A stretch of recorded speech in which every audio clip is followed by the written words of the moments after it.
Buscamos el camino de la opinión pública y buscamos que la cultura del debate alcance consensos y soluciones a los problemas de nuestro país.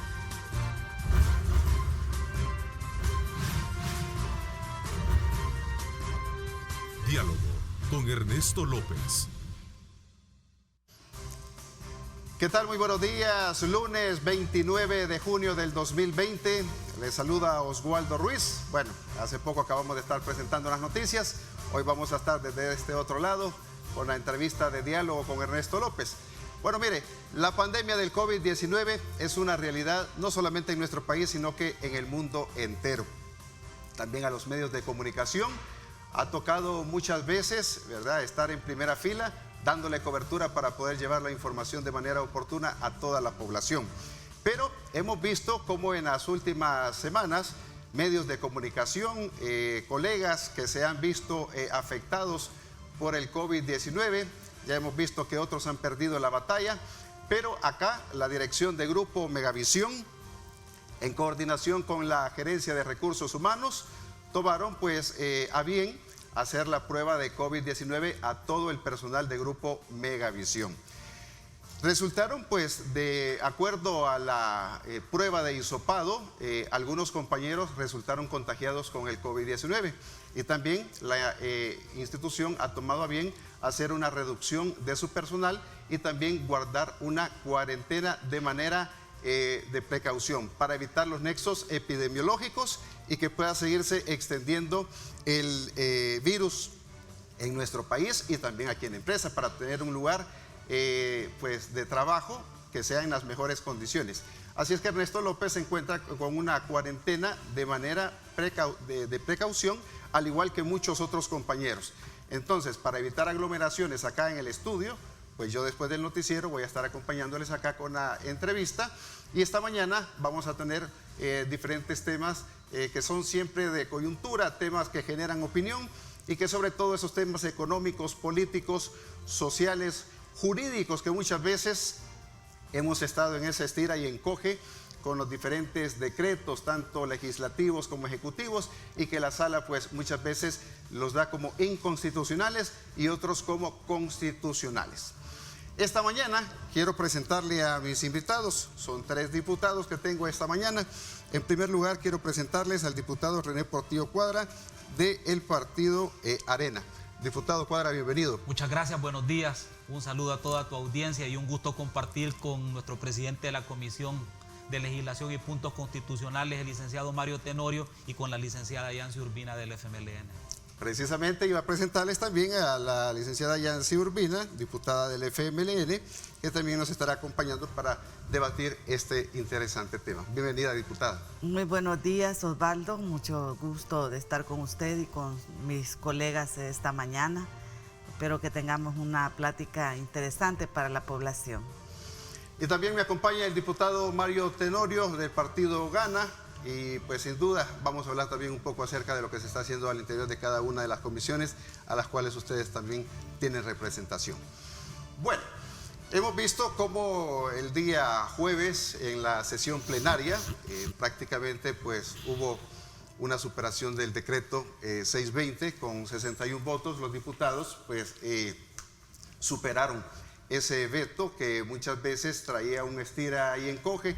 Y también prácticamente son 2 reveses políticos que el presidente Bukele ha recibido. Primero, el de la Sala de lo Constitucional, que dijo que era constitucional, ¿verdad?, el poder tener un seguro médico para todos los profesionales de la salud y las enfermeras que están en primera línea, así como también una pensión vitalicia y todos los equipos de medidas de bioseguridad que son necesarias para todas estas personas que están en primera fila.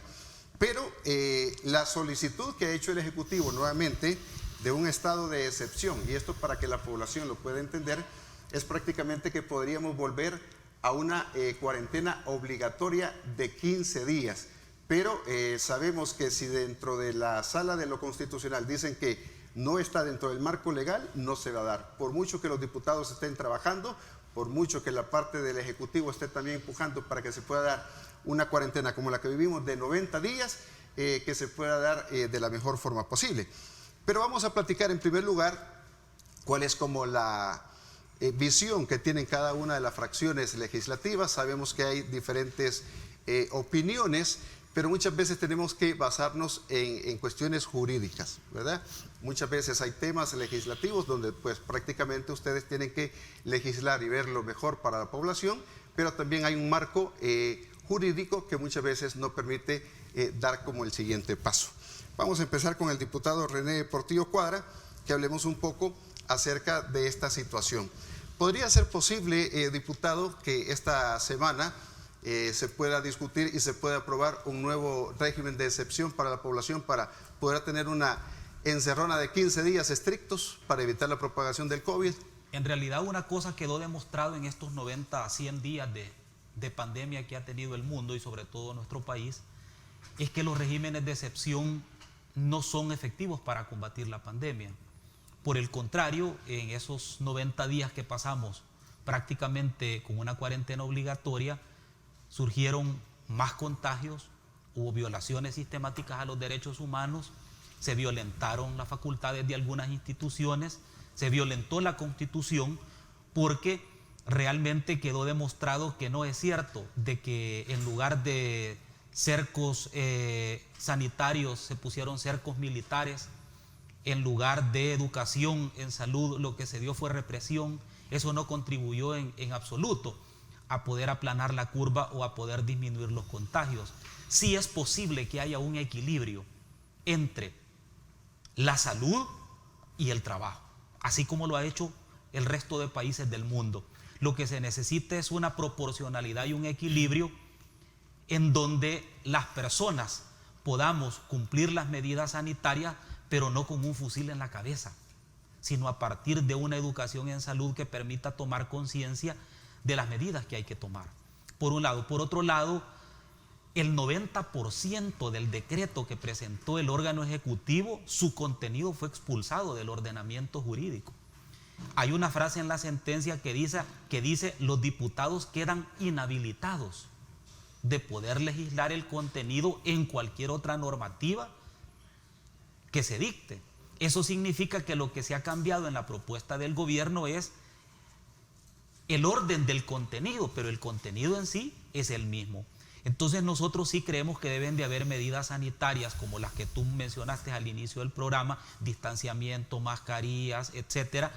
Y además de eso se puede regular de manera ordenada el tránsito, se puede regular de manera ordenada el trabajo, pero sin llegar a un régimen de excepción. Te digo lo siguiente, el día de mañana yo voy a presentar una propuesta que va encaminada justamente en lo que la Iglesia pidió ayer.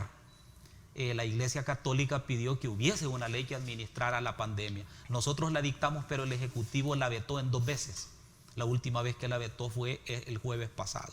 Esta ley que yo voy a presentar está basada en la regla matemática 10.4, que es una fórmula matemática impulsada por el Instituto de Ciencias de Israel, que ha sido implementado en Alemania, que ha sido implementado en Austria y que recientemente implementada en Argentina, que consiste básicamente en una cuarentena de 10 días, pero trabajando una jornada extendida de 4.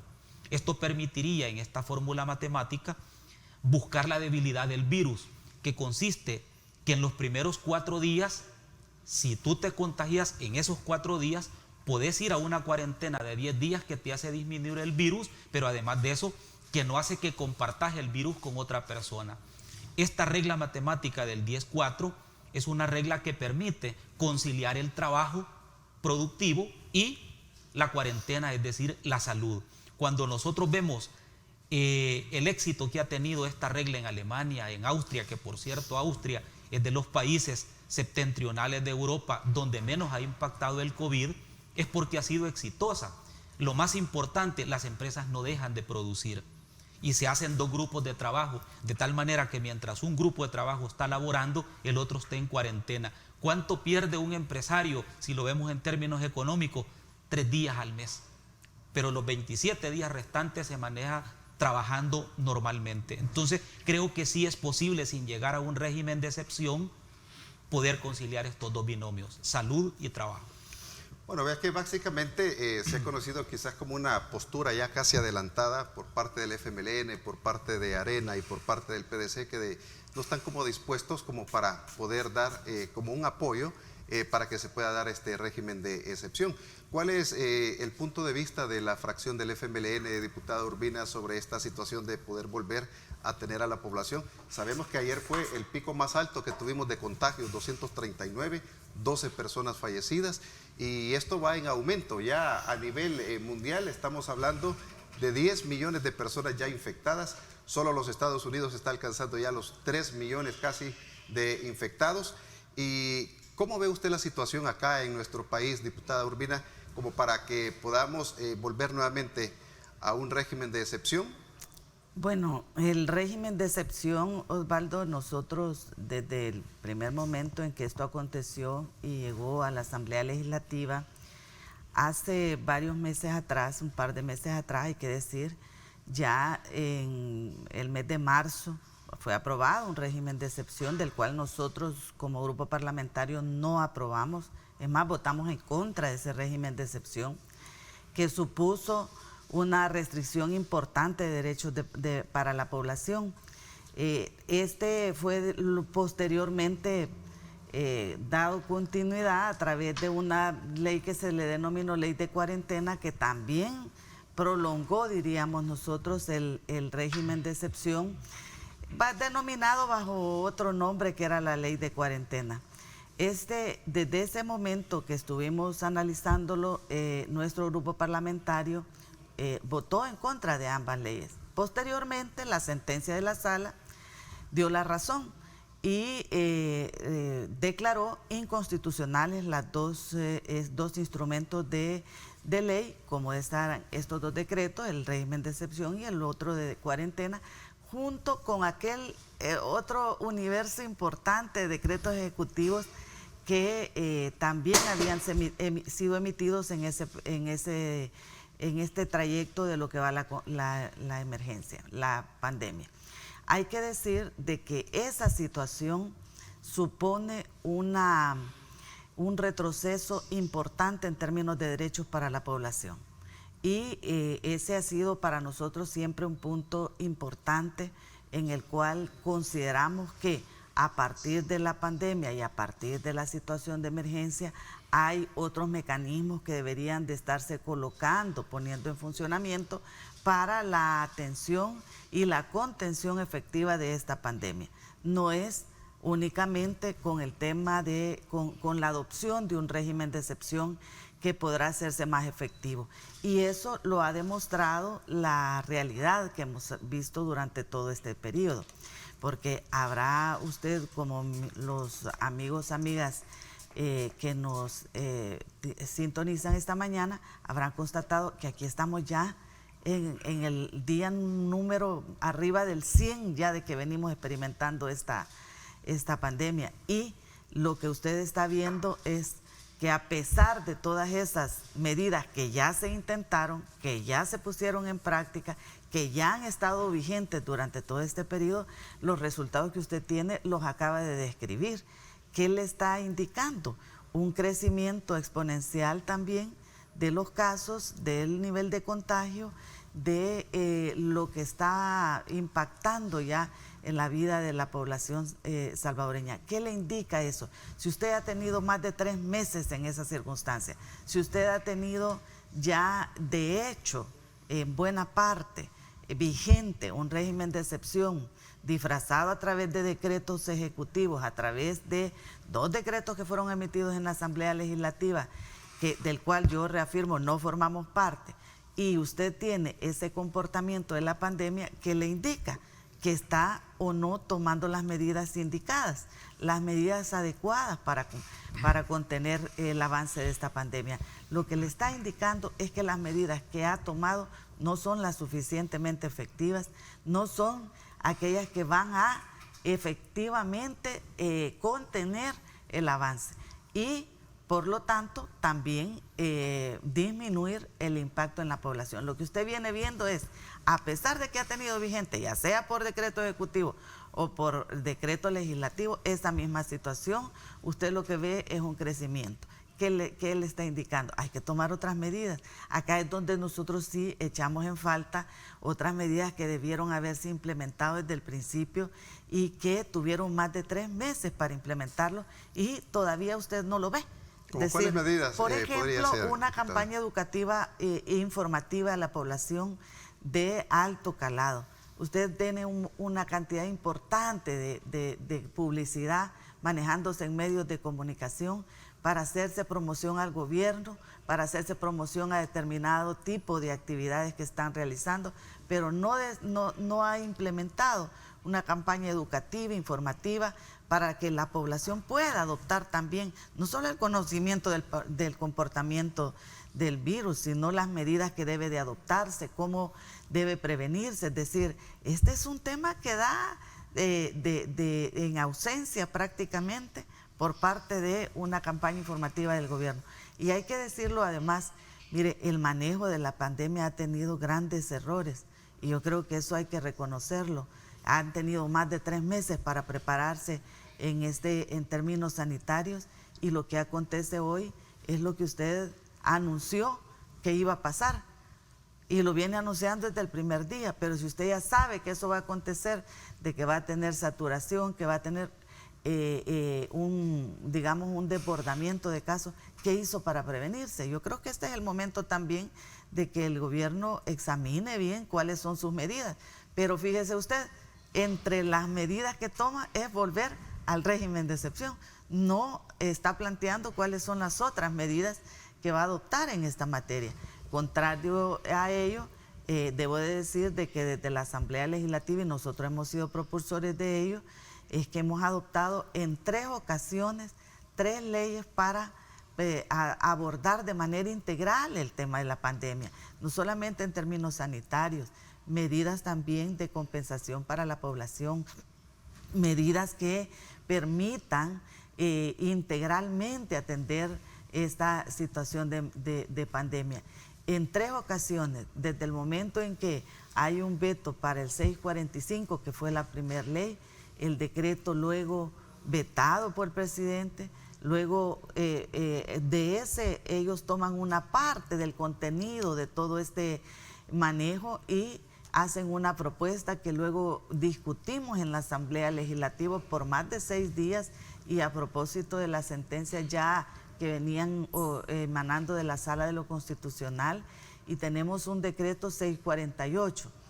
Ese decreto también el presidente lo veta, lo anuncia el veto y se toma todo el tiempo para vetarlo. Y luego todavía la Asamblea Legislativa genera el decreto 661. Tenemos este decreto también. El presidente tomó todo el tiempo que le da la ley para vetarlo.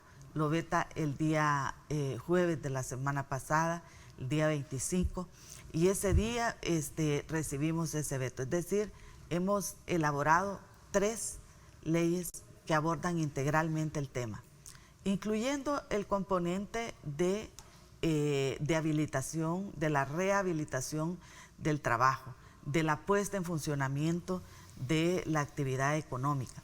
Y esas 3 iniciativas han sido vetadas. Entonces, cuando usted recibe de parte de la Presidencia de la República 3 vetos consecutivos a 3 iniciativas de ley que pueden tratar integralmente el tema, en términos sanitarios, repito, en términos económicos, pero también en términos sociales. Hay una cantidad de medidas que se adoptan ahí en términos sociales que contribuyen al tratamiento de esta pandemia. Eso lo que ha tenido es un rechazo frontal de parte del Ejecutivo, ya le digo, a través de tres vetos. ¿Qué es lo que está ocurriendo? Es que, lo único que llega es un régimen de excepción. Entonces usted se pregunta, bueno, ¿cuál es el abordaje integral de esta pandemia? ¿Dónde está el plan? ¿Cuál es el rumbo que pretende tomarse en esta situación que efectivamente representa un alto impacto en la vida de las personas en nuestro país? Sin embargo, diputada Urbina, hay diferentes puntos de vista al interior de la Asamblea. También la misma población tiene sus propias lecturas, el mismo gobierno tiene sus propias lecturas. Sin embargo, hay ciertos indicadores que por lo menos algunos dicen que las cosas se hicieron bien desde el momento, si nos comparamos con otros países de la región. Por ejemplo, ya Guatemala supera los 10.000 casos, Honduras ya supera los 10.000 casos. Por cierto, ayer un diputado, Rafael Arita, del departamento de Copán, perdió la vida ante el COVID-19.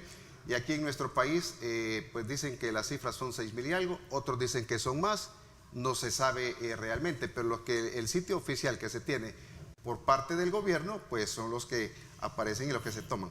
Pero obviamente que día con día van saliendo pues más casos.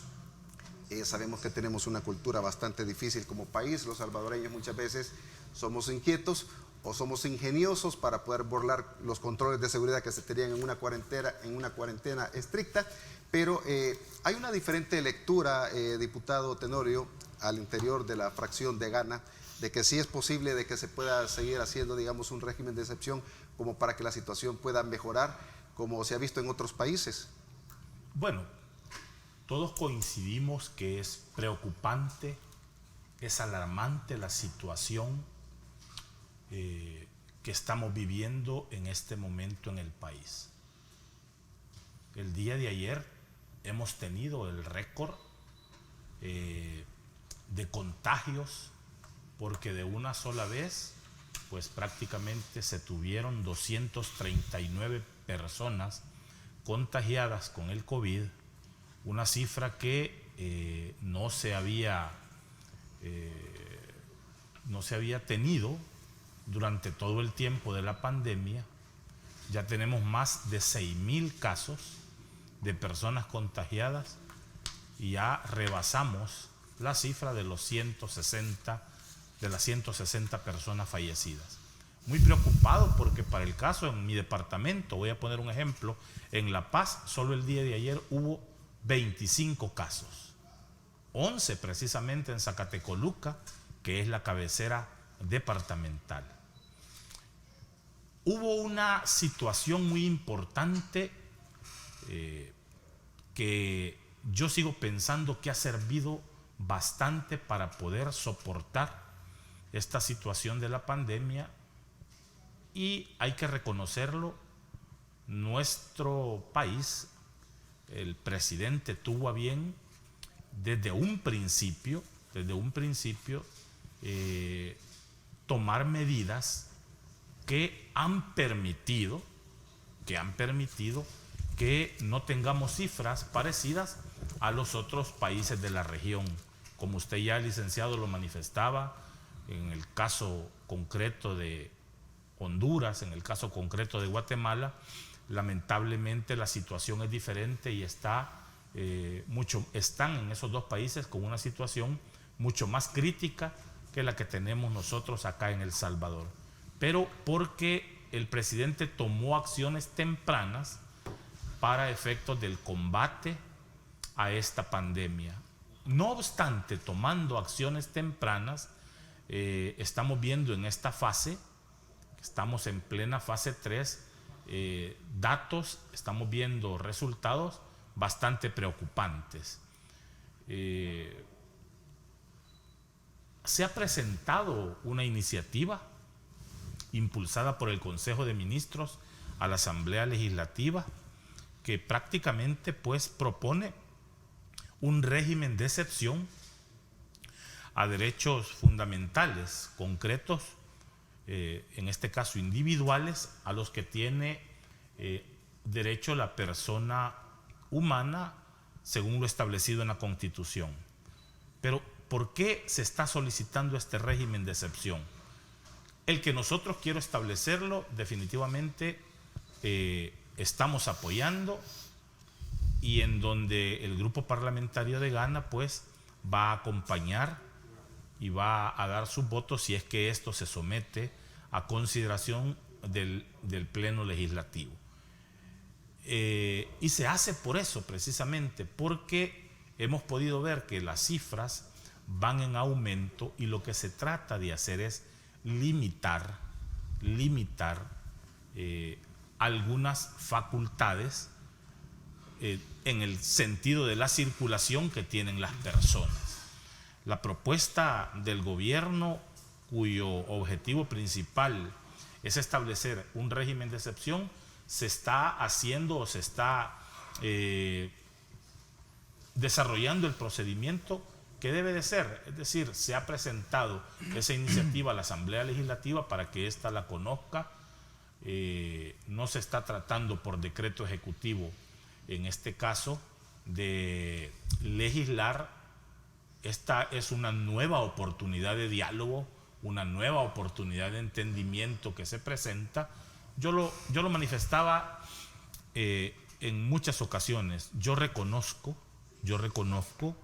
que hace prácticamente 3 semanas, por cierto, el doctor Portillo Cuadra, la diputada Urbina, formaron parte de esa comisión en donde se hicieron esfuerzos grandes para lograr un entendimiento con el gobierno.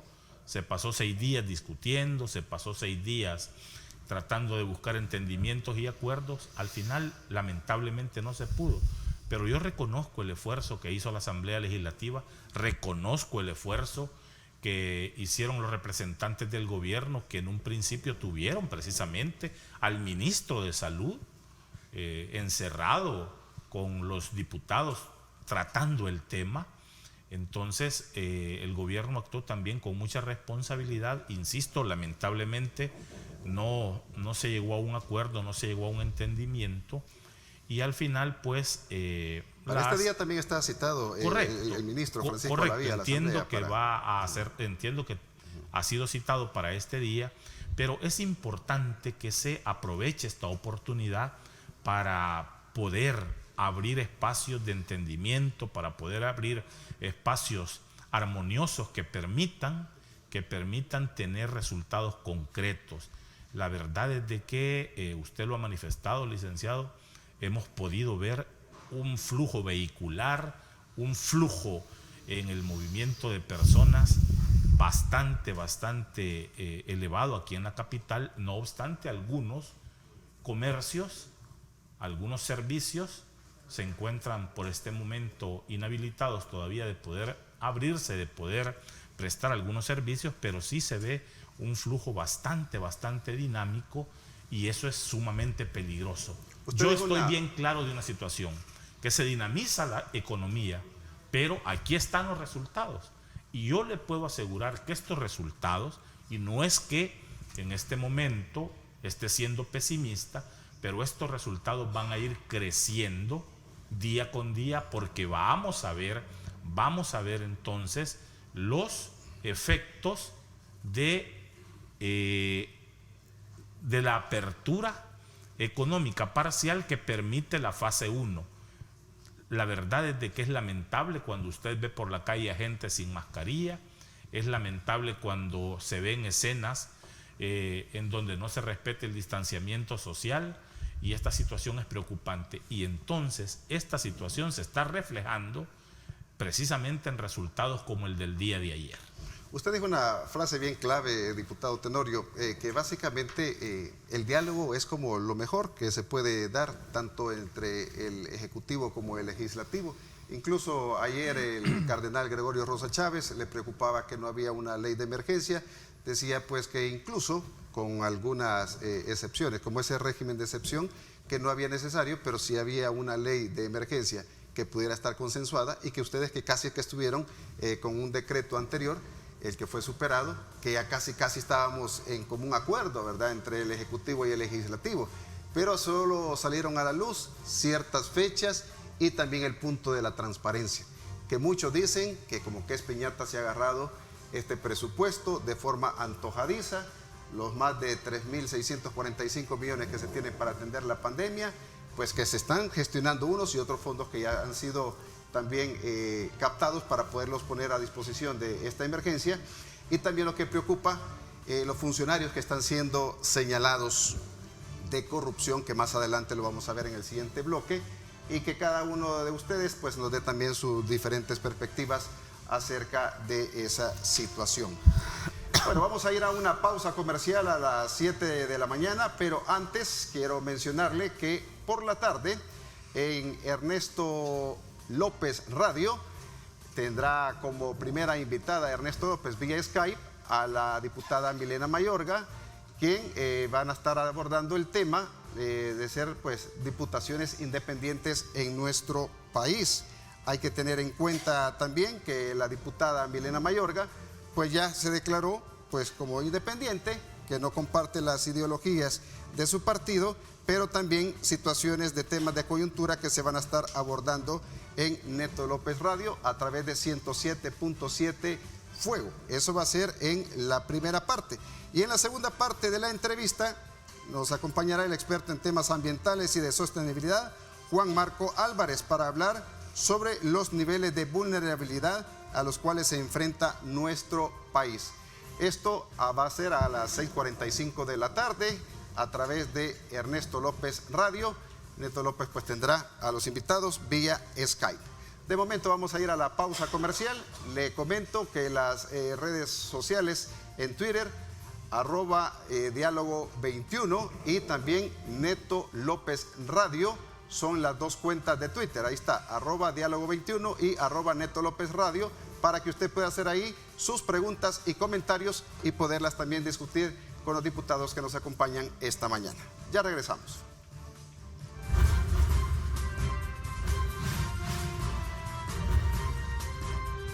Diálogo con Ernesto López. Estás viendo Diálogo con Ernesto López.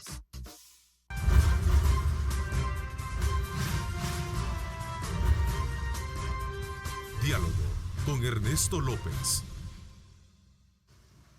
Qué bueno que continúa en nuestra sintonía con Diálogo. Y bueno, estamos abordando un tema bastante interesante, la solicitud que ha hecho el Ejecutivo al Legislativo sobre un nuevo régimen de excepción, una cuarentena obligatoria de 15 días más que ha pedido el Ejecutivo para evitar más contagios de COVID-19 en nuestro país, que por cierto es muy preocupante la cifra, cómo va al alza día con día.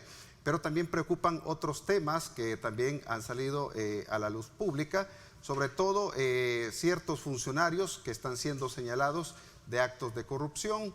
En el caso de Coqui Aguilar, que ha sido como de los más sonados, de la comisionada presidencial Recinos, que también ya hablan muchos del clan Recinos Montes, que prácticamente ha sido señalada la hermana de la comisionada y otros hermanos que están al interior del gobierno, pero dice que ya habían sido contratados no en este gobierno, sino que en gobiernos anteriores. Ya más adelante nos va a comentar la diputada Urbina si realmente habían sido contratados pues en los gobiernos anteriores. Pero bueno, dos reveses políticos ha recibido pues prácticamente la semana anterior el presidente Nayib Bukele. Una de ellas es que la Sala de lo Constitucional de la Corte Suprema de Justicia declarara como constitucional el decreto ejecutivo 620, que contiene las disposiciones de poder tener un seguro de vida, una pensión vitalicia y todos los equipos de bioseguridad para que los doctores y enfermeras que están en primera fila, pues hay que retribuirles de alguna manera. Sin embargo, el Ejecutivo dijo que eso iba como a desequilibrar el presupuesto que se tiene, ¿verdad? Sin embargo, sabemos que es una emergencia, que se han aprobado por parte de la Asamblea más de 3.000 millones de dólares, pero muchos dicen que esto es como una piñata que han agarrado también los fondos por parte del gobierno. Pero bueno, vamos a ver un poco acerca también de ese veto que se superó al decreto 661. Me gustaría que habláramos un poco de cómo fue al interior de la fracción del Partido Arena, de que este veto se superara y pues las implicaciones tanto de beneficios como de desfavorables para algunas otras personas. Se pudo dar esta superación de este veto con 61 votos que dieron los diputados el día jueves. Nosotros estábamos claros desde el principio que era necesaria una ley que regulara, que protegiera a todo el sector salud, fundamentalmente en dos temas, en el tema del seguro de vida y en el tema de los equipos e insumos de bioseguridad. En realidad no entiendo por qué el presidente lo vetó, sinceramente no lo entiendo, porque realmente ¿quién se opondría en su sano juicio a darle protección a los trabajadores del sector salud? Sobre todo cuando eso no impactaba dramáticamente en el presupuesto, incluso en el presupuesto general de la nación, sin incluir los 3.000 millones de dólares. La prueba más clara es que el día jueves que la Sala de lo Constitucional notificó que le daba la razón a la Asamblea Legislativa y que el presidente no tenía la razón en haberlo vetado, ese mismo día mandó una solicitud al Ejecutivo para reorientar $3 millones y hacerle frente a este tema. Quiere decir que entonces sí se podía. Y sí se podía desde el principio. Pero en aquel espíritu de llevarle la contraria a la Asamblea, quedó mal, se vio mal, y en realidad lo que hizo el jueves fue como una salida de vía de escape ante el error que había cometido vetándolo. Qué bueno que al final la sala dijo dos cosas. Mire, en primer lugar, esto no es un tema presupuestario, este es un tema que tiene que ver con regulación de derechos y beneficios, que sí es competencia de la Asamblea. Y la otra cosa es, aquí no hay invasión de funciones del órgano ejecutivo, porque la regulación de derechos le corresponde por ley secundaria a la Asamblea Legislativa. Me parece que muy sensato y muy aterrizado el tema. Por otro lado, en el tema que tú mencionas de los presuntos actos de corrupción, yo quiero felicitar a todos los medios de comunicación virtuales, periódicos virtuales que han hecho, y también a los periódicos, ¿cómo se llama? En papel, tradicionales, que han hecho labor de periodismo investigativo que ha permitido conocer de primera mano algunos abusos, presuntos abusos que se han dado. Obviamente que uno en esto tiene que ser también prudente, ¿verdad? Y hay que respetar el debido proceso legal. A nadie se le puede decir corrupto sin un previo debido proceso legal. Claro, en eso hay que ser uno muy responsable. En juicio, es decir, pues correcto, inocente. porque hay cosas que pueden ser, digamos, aparentemente actos de corrupción, pero eso solo lo vas a saber cuando la persona ha sido vencida en juicio. Por cierto, en un juicio correcto, no amañado, ¿verdad?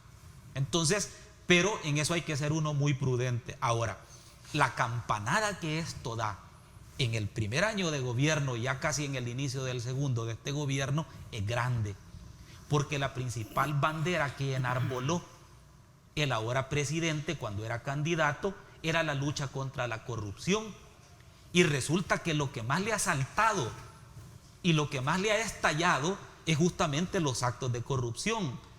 En el caso, por ejemplo, un diputado que aparece siendo oferente del Estado, cuando expresamente la Constitución dice que los diputados no podemos ser oferentes, ni contratistas, ni tampoco concesionarios del Estado. Entonces aparece el diputado que es director propietario de una empresa que resulta vendiéndole al Estado. Por otro lado, aparece un tema de una persona haciendo un préstamo en una institución bancaria que se fondea con fondos públicos, otorgando un crédito a una persona que después consigue un permiso para instalar un negocio en un ministerio. Por cierto, cuando uno hace así en frío la lectura,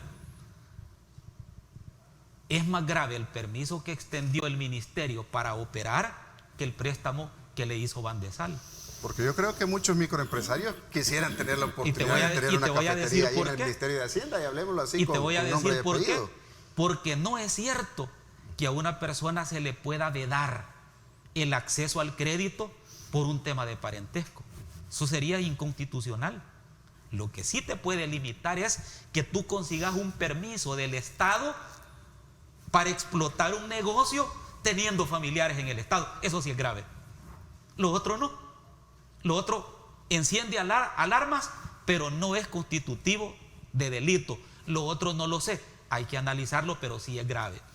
Y el otro tema de otro funcionario que aparece siendo oferente del Estado, en donde también era, digamos, accionista de la sociedad que le vende al Estado, es complicado. Creo que al presidente le ha faltado dar un paso más, que a mi juicio fortalecería, digamos, lo digo de esta manera, fortalecería su imagen frente a la cantidad de actos, de presuntos actos de corrupción. Es que no basta con separar a un funcionario. Lo que la ley dice es que él tiene que informar a la fiscalía. Él debe de informar a la fiscalía, es decir, él está obligado a dar aviso. Y eso no lo ha hecho. de hecho, lo que se está manejando también, que muchas personas que se han visto involucradas en estos presuntos actos de corrupción, que tienen que llevarse un proceso de investigación y todo, la Corte de Cuentas de la República también se queja de que no ha tenido toda la información necesaria como para ir transparentando cada uno de estos procesos. Ya la Fiscalía ha dicho que va a empezar de oficio a investigar cada uno de estos casos de corrupción, y no sé si tenemos la gráfica ahí para mostrársela a nuestros amigos televidentes de los funcionarios que están siendo señalados de actos de corrupción. Estos están siendo señalados, no es que hayan sido ya en un juicio sido determinados de que sí son corruptos. Incluso el caso más mencionado, el de Coqui Aguilar, que ahí lo vemos en pantalla, que hizo una venta de $250,000 en mascarillas para el Estado. Este es uno de los funcionarios que están siendo señalados: Osiris Luna, Jorge Aguilar, conocido como Coqui Aguilar, Conan Castro Ramírez, Alejandro Zelaya y Carolina Recinos, que estos son de los casos que están más sonando. Primero por el préstamo de Bandesal que hizo la hermana por $22,000, y también que hay 3 hermanos trabajando en el gobierno. Y aquí me gustaría que usted, diputada Urbina, no sé si tenía conocimiento, porque ella lo ha dicho, de que ya tienen años que en administraciones anteriores estos ya estaban contratados. No sé si usted tenía conocimiento de los hermanos de la comisionada presidencial Carolina Recinos, que si fueron contratados en el gobierno del FMLN o ha sido contratación actual, diputada. Sobre ese en particular, licenciado, yo no conozco a la familia, no tengo información sobre el tema. No podría opinar si ellos son o no personal contratado, en qué periodo en el gobierno. Este no es el punto. Yo no podría brindarle mayor información ahí. Ahora, en realidad eso lo que viene a colocar al centro de la discusión es que es importante que se puedan adoptar todas las medidas necesarias para combatir esa práctica de corrupción o de presunta corrupción que pueda estarse dando a través de estos casos o de lo que pueda surgir en el futuro. Por ello, en nuestra opinión, es muy importante, y así lo hemos señalado, en toda la legislación que hemos ido emitiendo, ha habido un punto esencial, y es la rendición de cuentas. El colocar los mecanismos a través de los cuales las instancias correspondientes del gobierno deben presentar informes, deben presentar un mecanismo de liquidación que transparente el uso de los recursos.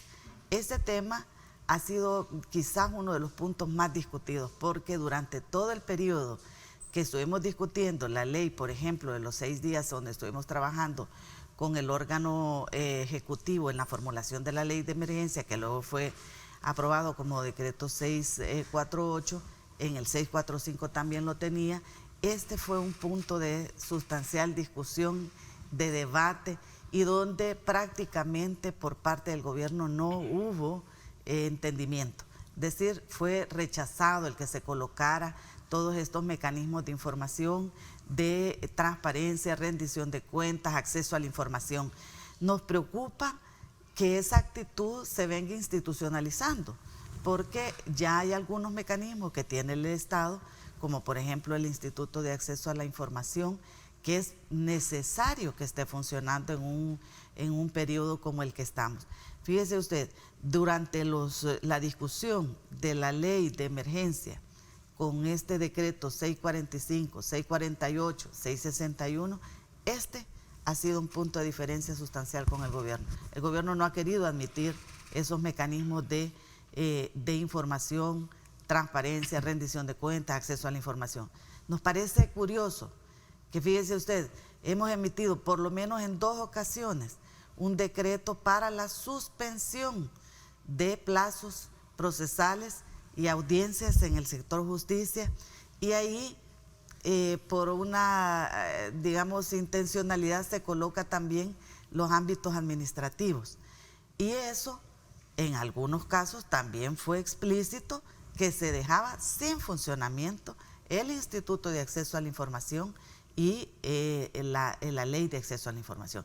Este tema nosotros en 2 ocasiones dejamos ya aprobado un decreto en la Asamblea Legislativa que dejaba fuera el Instituto de Acceso a la Información en la suspensión de plazos y también la vigencia plena de la ley. Y resulta ser que en 2 ocasiones ese decreto fue vetado por el presidente, dejando en cierto momento en una situación muy delicada al órgano judicial, porque era el principal beneficiario de esa suspensión. Con ese tipo de situaciones donde usted está en una permanente discusión de una ley de emergencia, coloca mecanismos ahí de transparencia, hay un rechazo por parte del gobierno, está vetando todas aquellas iniciativas que tienen y habilitan en el proceso de emergencia la ley de acceso a la información en el instituto, lo veta el presidente. También debo de decirle de que genera cierta inquietud y genera, digámoslo así, una preocupación muy grande. Y esto debemos de mencionarlo porque a raíz de todos los decretos de emergencia, a raíz de los decretos que se han ido colocando también en el marco de la atención a otros aspectos económicos de la atención a la emergencia, se ha ido colocando este requerimiento de informes y hay prácticamente un incumplimiento permanente por parte del gobierno de presentar informes, o el tipo de informes que presentan raya en lo absurdo, como fue el caso ya muy sonado del ministro de Obras Públicas que envía una captura de pantalla para informar sobre la primera asignación de los recursos. Eso no cumple con un requerimiento básico de información. Bueno, realmente vamos a ir a una pausa comercial, Sí. diputado Urbina. Yo sé de que hay mucha tela que cortar en este tema, pero cuando regresemos vamos a conocer también la opinión del diputado Mario Tenorio sobre esta superación del veto al decreto 661. De estos y otros temas vamos a estar hablando cuando regresemos de la pausa comercial. Son ya las 7 de la mañana con 19 minutos. No le cambie.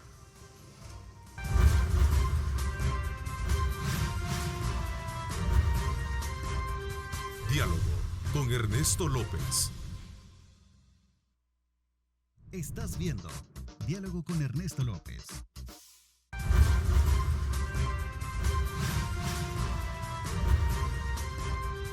Diálogo con Ernesto López. Si usted desayuna, feliz provecho. Qué bueno que continúa en sintonía de Diálogo y estamos discutiendo pues temas de bastante interés, sobre todo en este bloque que nos habíamos quedado en el anterior, de la superación del veto al decreto 661. Y aquí pues hablábamos también tras de cámaras con los diputados sobre cómo nos ha cambiado la vida este mortal virus, que si muchas veces uno dice después de esta pandemia, después de esta emergencia, si no ha salido con un nuevo talento, un nuevo aprendizaje, es que nunca tuviste falta de tiempo, sino que falta de voluntad.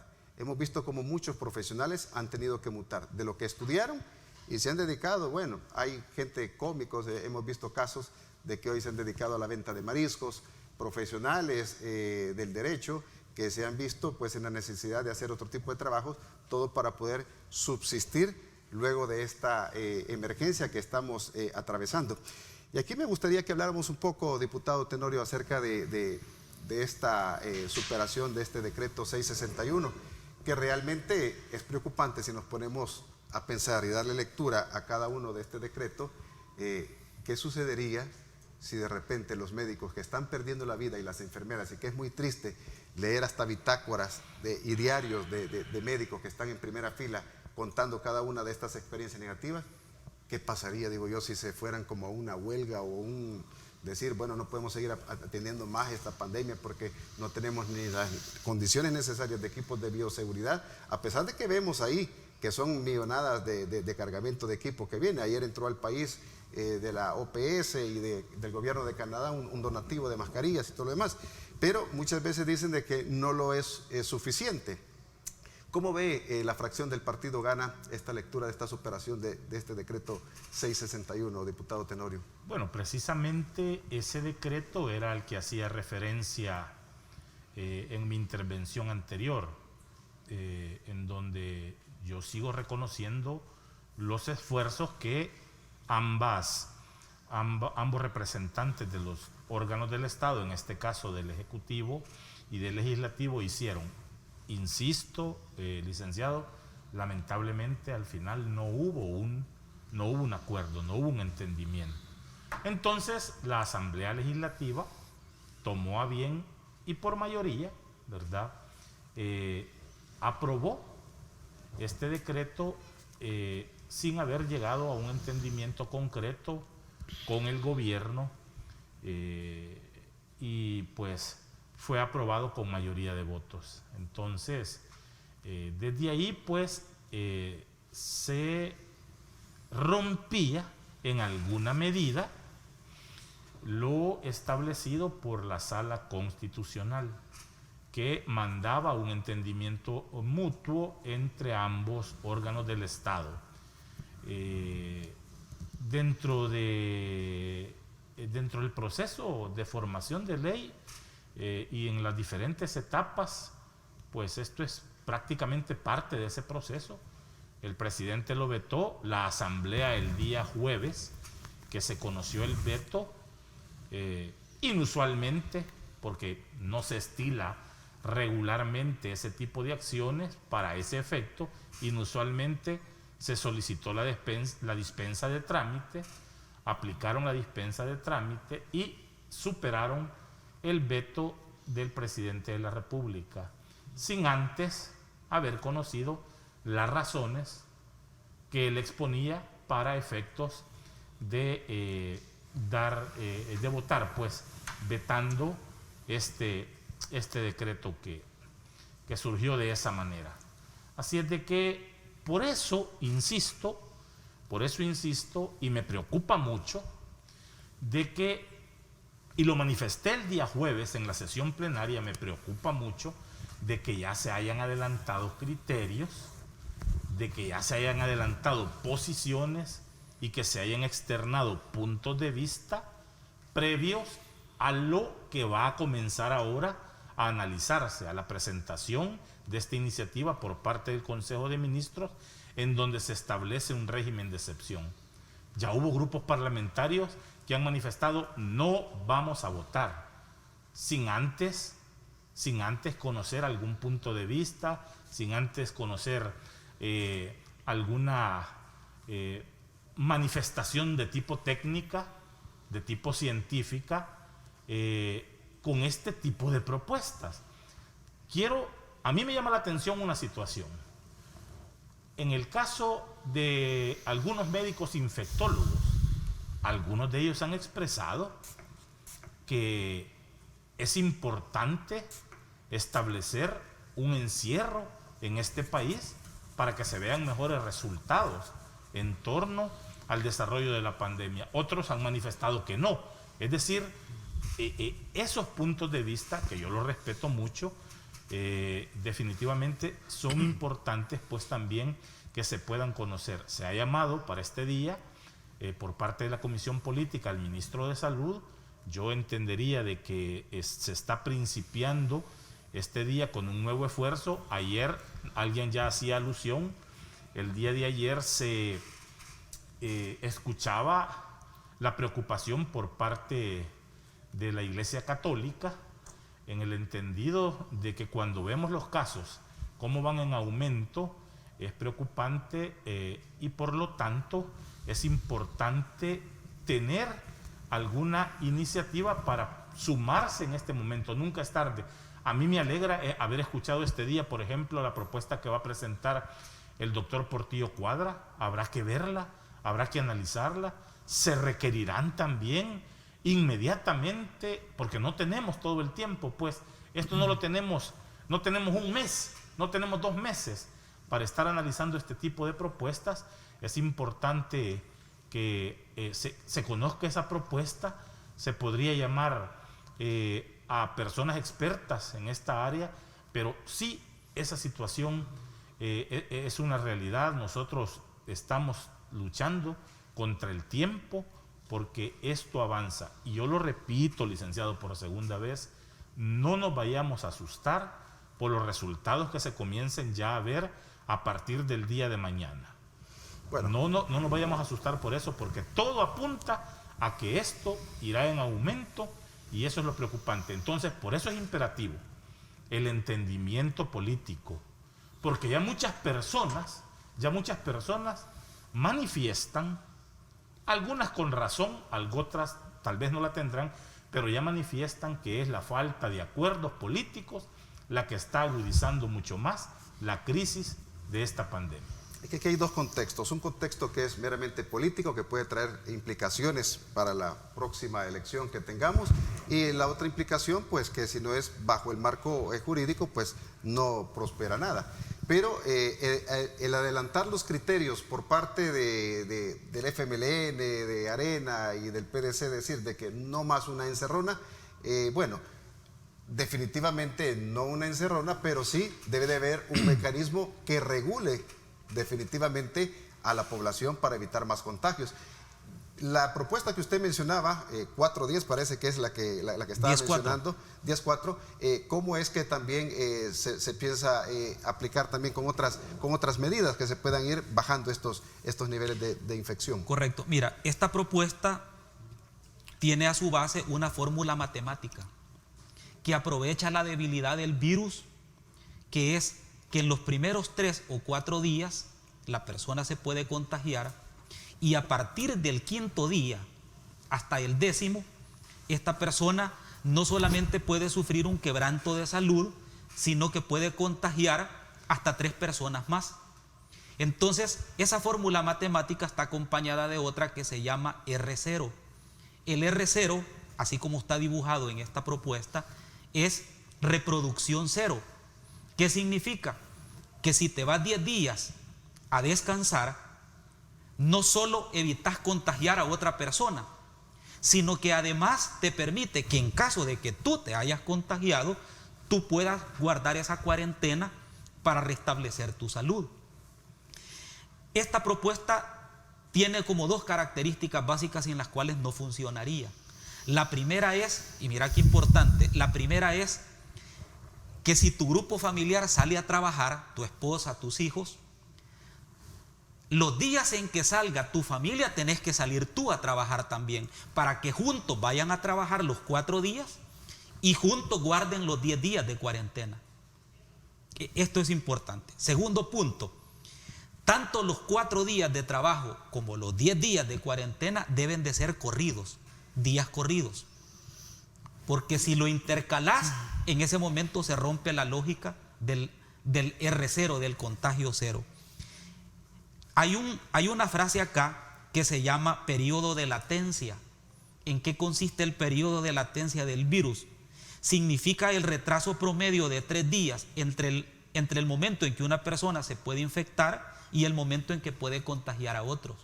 Esto está diseñado. Yo, por ejemplo, hice un ejercicio ayer con este modelo de implementarlo a partir de mañana.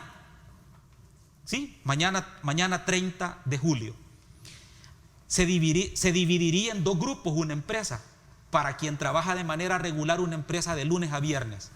Porque también hay otro modelo para las empresas que trabajan en fin de semana. Primero explico el tema de los 2 grupos de lunes a viernes.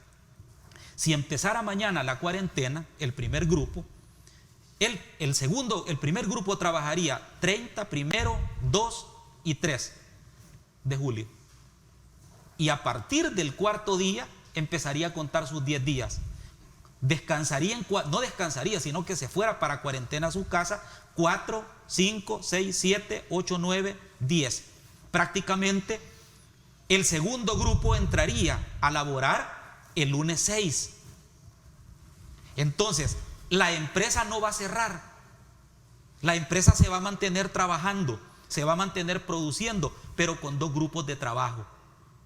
Eso lo que permitiría es que durante el mes normal, en julio, son 200 horas laborales. Con el modelo 10-4 serían 108 horas laborales para un grupo y 108 horas laborales para el segundo grupo.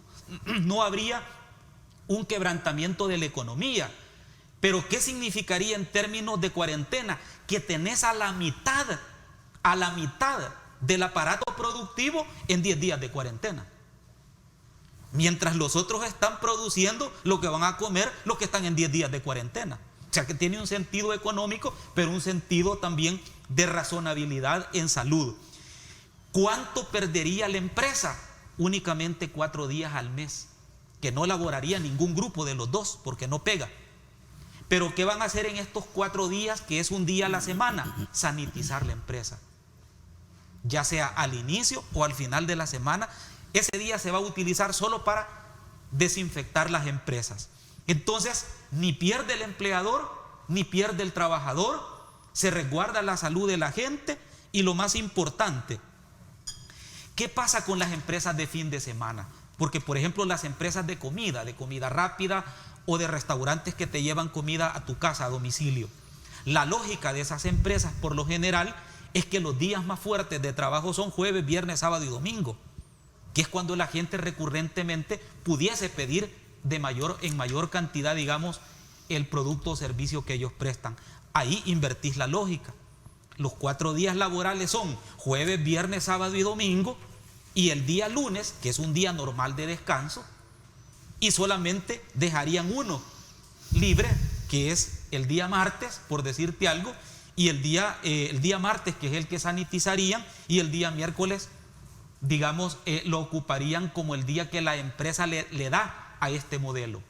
Pero prácticamente laborarían todo el mes, con un grupo descansando y con otro trabajando. Lo que se invertirían son los días, pero los mismos 10 de cuarentena. Este modelo acaba de ser implementado para el sector de las escuelas en Argentina hace 4 días. Este modelo ha sido el que le ha permitido a muchos países de Europa bajar la curva. Hay una pregunta que es bien importante en este tema, que alguien me pudiera decir, sí, pero esos países tienen un modelo en donde el 100% de los empleos son formales, no hay informalidad. Y si hay, es un porcentaje mínimo. En El Salvador es lo contrario, el 65% es informal y el 35% es formal. No habría ningún problema en aplicar al sector formal en ese 35% porque cabe perfectamente. ¿Cómo hacemos para tratar el sector informal? Aquí es donde viene la creatividad. Por ejemplo, lo voy a citar rápidamente. En un mercado o en una calle donde hay comercio en la calle, así como te van a cobrar el impuesto en la alcaldía, puesto por puesto, deben de darle un número a cada una de las personas y permitir que esas personas ingresen a ese mercado o a esa calle controlada a través de la misma regla 10.4.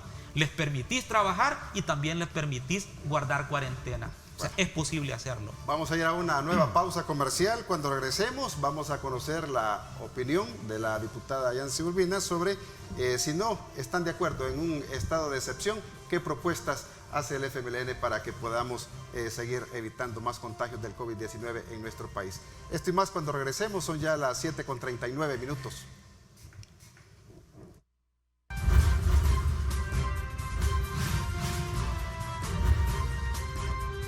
Diálogo con Ernesto López. Estás viendo Diálogo con Ernesto López.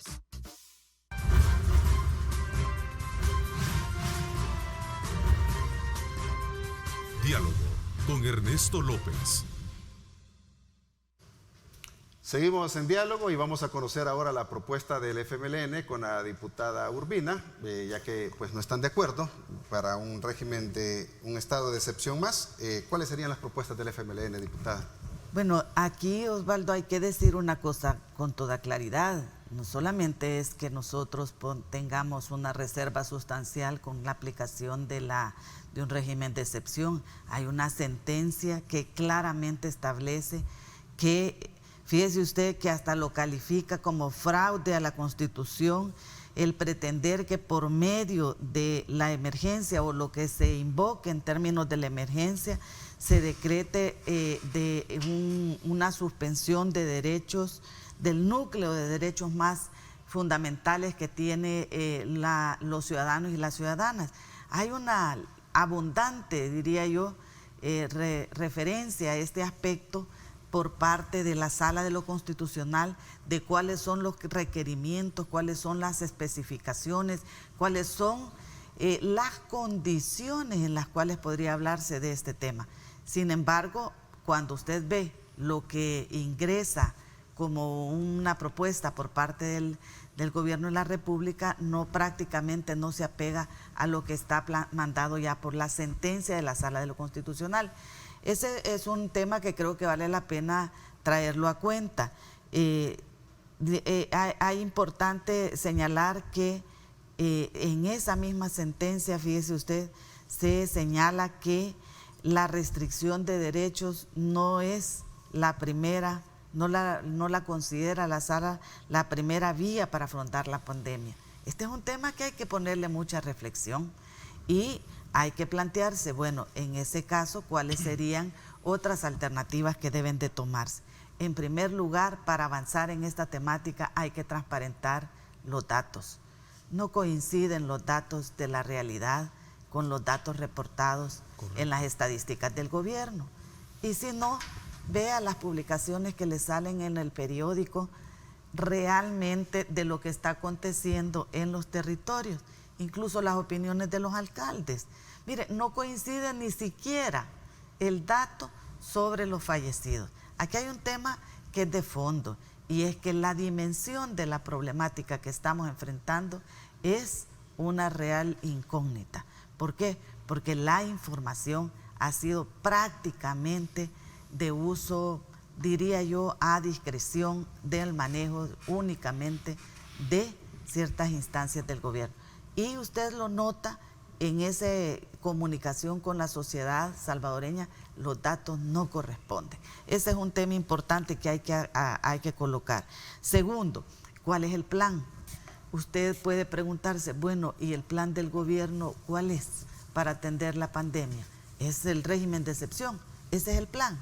¿Cuál es el plan? ¿Por qué no transparenta cuáles son las acciones, el plan que contiene para la atención a la pandemia? El sincerar esos dos elementos son básicos para definir cuáles son las acciones que se deben de realizar.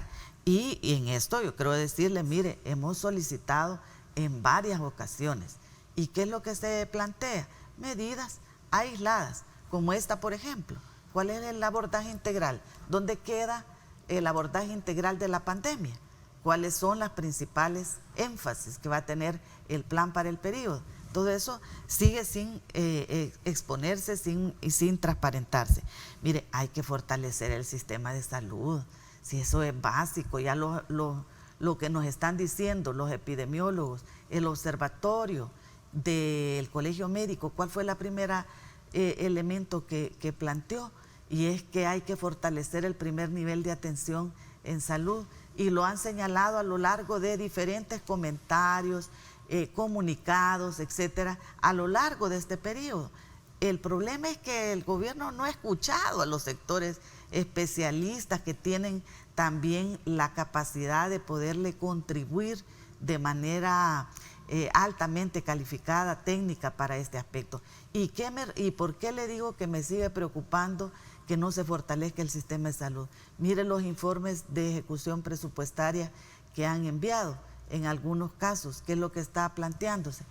Estimados amigos, el 68% de lo invertido es en obras públicas y en Ministerio de Agricultura. Y sorpréndase, lo mayor es Agricultura, el Ministerio de Agricultura, menos en el tema de obras públicas. ¿Y saben cuánto es el porcentaje de lo invertido en salud? 11% de la inversión realizada. Entonces uno se pregunta, bueno, y no es que estamos atendiendo una situación gravísima en la pandemia, ¿por qué el nivel de las inversiones en gasto va al 11%? En realidad ese es el porcentaje que requiere la atención en salud. Estas son preguntas que todos nos estamos haciendo cuando vemos esta situación. Incluso esto me permite sacar un elemento. Por ejemplo, desde un funcionario de gobierno que también ya parece cuestionado, incluso hasta en la Corte de Cuentas, que se le ha mandado a sacar un comunicado diciéndole que se abstenga de hacer ciertos comentarios fuera de ley, le está manejando en sus cuentas de Twitter de que se ha desaparecido los 170 millones de dólares que se aprobaron para el Hospital Rosales. Mire qué irresponsabilidad más grande de un funcionario de gobierno de estar manejando esa situación, y le voy a decir por qué. porque en el presupuesto 2019, ya del cual este gobierno hace uso, ejercitó el 50% a partir de que inició más del 60%, dice la ley. A partir del 1 de junio tenía desembolsados 9.4 millones de ese préstamo de los 170 millones. Este año 2020 el fondo que fue presupuestado es de 27.8 millones. Es decir, los fondos de los 170 millones para construir el Hospital Rosales y el Hospital de Nejapa y más de 50 unidades de salud están en el manejo del gobierno, no en otra parte. Y de este gobierno, no es de ningún gobierno anterior. Esto es importante aclararlo. ¿Por qué? Porque uno también se pregunta cómo es que fueron a hacer ese ensayo de hospital, con muchas dudas, por cierto, de parte de la ciudadanía y de casos que ahí se ventilan, y el Hospital Rosales, con todos los tiempos, no se ha podido avanzar en su construcción. Son temas que creo que vale la pena también sacar al conocimiento del público. Vamos a ir a una última pausa comercial a las 7:48. Ya regresamos. No nos cambie, por favor.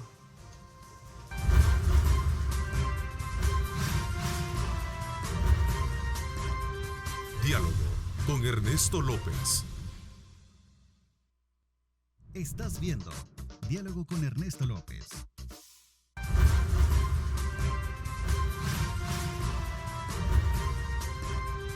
Diálogo con Ernesto López. Estos últimos minutos de la entrevista de diálogo se la vamos a destinar al diputado Mario Tenorio para que nos dé también el punto de vista de la fracción del partido Gana, ¿verdad? De cuáles serían estas como propuestas para evitar más contagios ya en nuestro país. Sí, definitivamente he escuchado con mucha atención la propuesta del diputado Portillo Cuadra, que también implica un encierro. Sí, claro. Implica un encierro, definitivamente.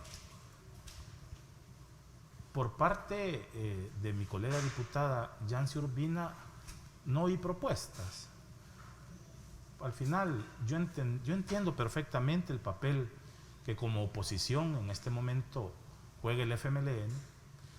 Sin embargo, yo también me pongo a pensar, es cierto que se han establecido suspensión de plazos y que las instituciones del sector justicia y las instituciones que también imparten justicia de naturaleza administrativa no han estado funcionando al 100%, pero el derecho de acción siempre lo tiene la persona. Es decir, ese no se le ha limitado. ¿Y a qué me refiero?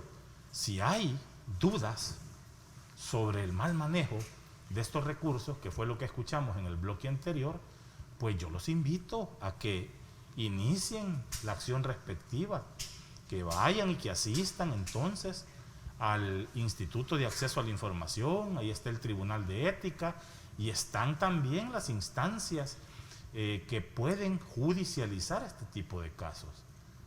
Entonces, esto es importante, pero venir a hablar acá y también no escuchar una propuesta y limitarse. ¿Nuestra propuesta cuál es? Bueno, nuestra propuesta es precisamente esta que ha presentado también el presidente, porque la acompañamos y creemos en ella. Hay un montón de ideas, hay un montón de situaciones, pero al final es importante, sí, efectivamente, de que se desarrolle un buen uso de los recursos.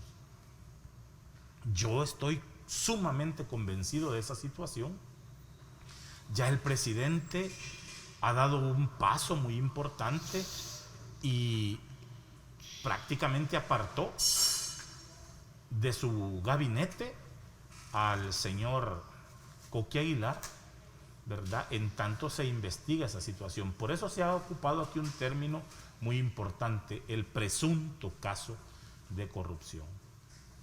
Y tendrá que actuar de esa misma forma, con contundencia, con determinación, el señor presidente de la República, cuando hayan indicios bien fuertes de que esta situación esté sucediendo, y ya lo comenzó a demostrar.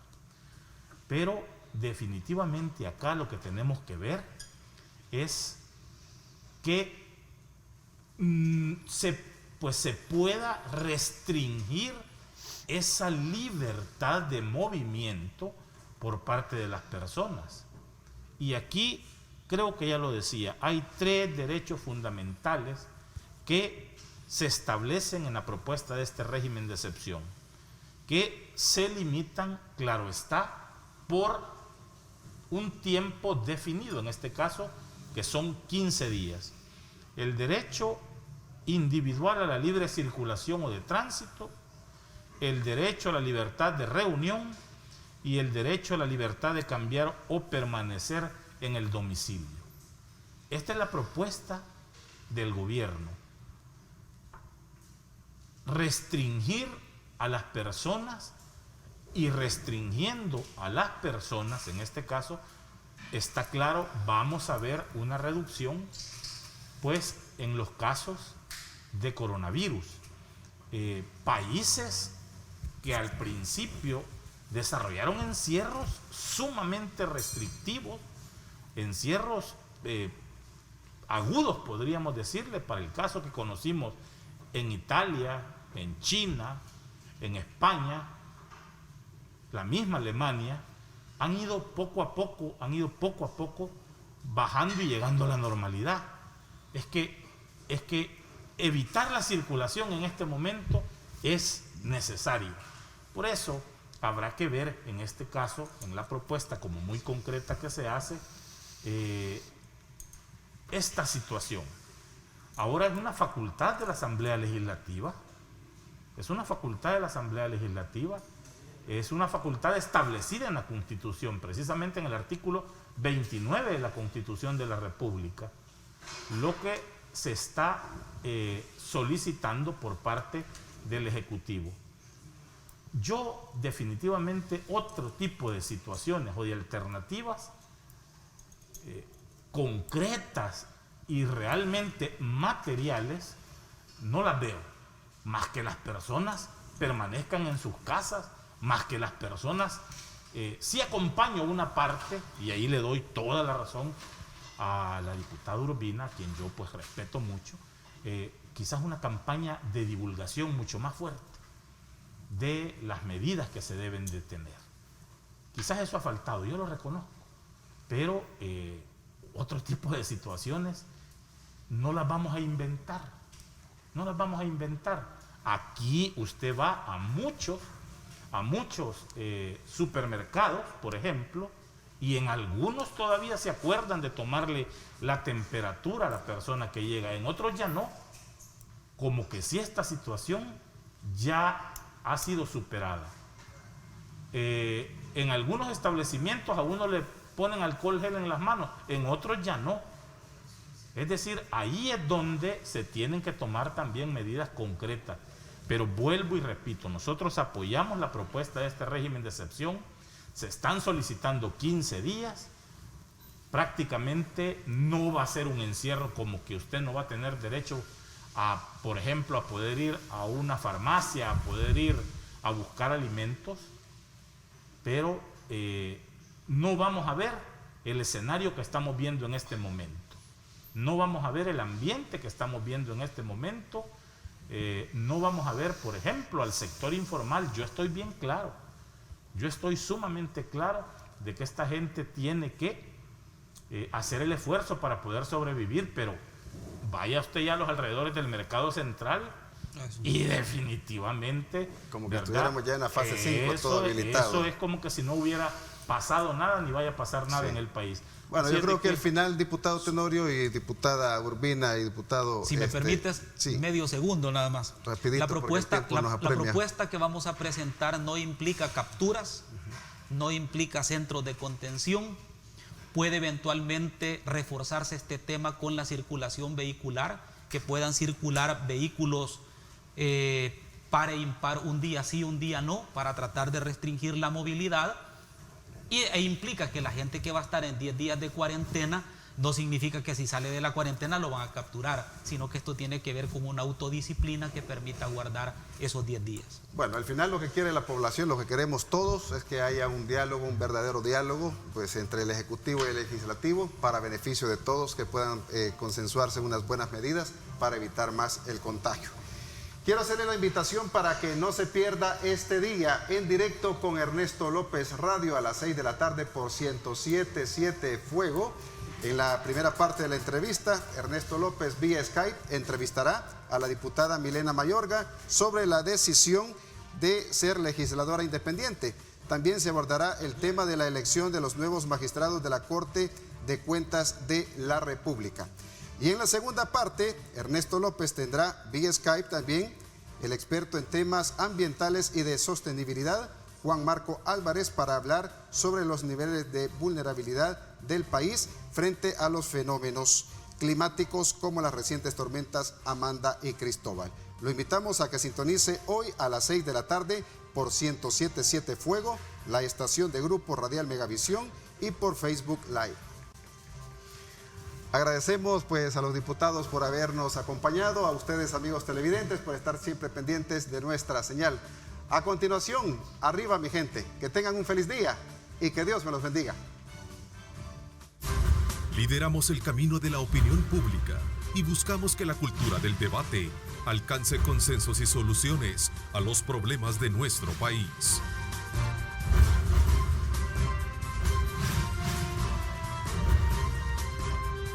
Diálogo con Ernesto López.